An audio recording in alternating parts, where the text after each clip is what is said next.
technical writers just write. They don't need to really deal with people, right? Hi there, I'm Payton, and this is Technical Writing Uncensored. I've been a technical writer for about 15 years, most of those in a lead role documenting software, so I've seen a lot and got tales to tell. Buckle up, kids, because here we go. I once saw a list of the top 10 jobs for people who don't like dealing with people. Technical writer was number 4. And it's partly true. Unlike retail or customer service, you won't generally have people wandering up to you randomly and forcing you to deal with them. You'll mostly be able to deal with people on your own terms, like in scheduled meetings, so there will be plenty of warning, but you will have to deal with them. For some of us, this isn't easy. I've known a lot of writers who would be perfectly happy to stay in a cubicle and type, just slide them assignments and occasional snacks now and then. But eventually you'll have to talk with subject matter experts, reviewers, and other stakeholders, not to mention other writers, so you'd best know how to deal with them. I have loads and loads of advice, but the best of it is encompassed in 2 books.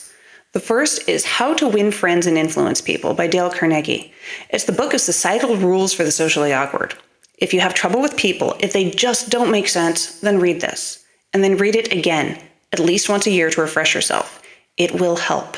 The second is The 48 Laws of Power by Robert Greene. It's like the competitive version of How to Win Friends and Influence People. This one is less a how-to manual and more a playbook to help you interpret the political bullshit that will inevitably occur anytime more than 2 humans get together. Which kind of circles back to why a lot of technical writers don't want to deal with other humans. And they especially don't want to deal with political humans. The good news is, as a technical writer, you should be able to duck most of that or at least delegate it to your manager. Yeah, you heard me.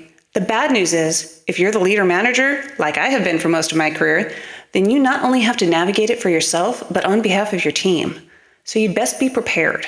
But that's a subject for another video. Learn to win friends, influence people, learn to spot politics, and understand what games are being played. And you will have the tools to be successful. When in doubt, lean on the other technical writing tools of curiosity and empathy. Those will get you far with people as well as software and hardware. And that concludes this episode of Technical Writing Uncensored.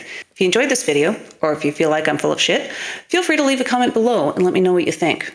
To see more content like this, be sure to like and subscribe, and I'll see you on the flip side.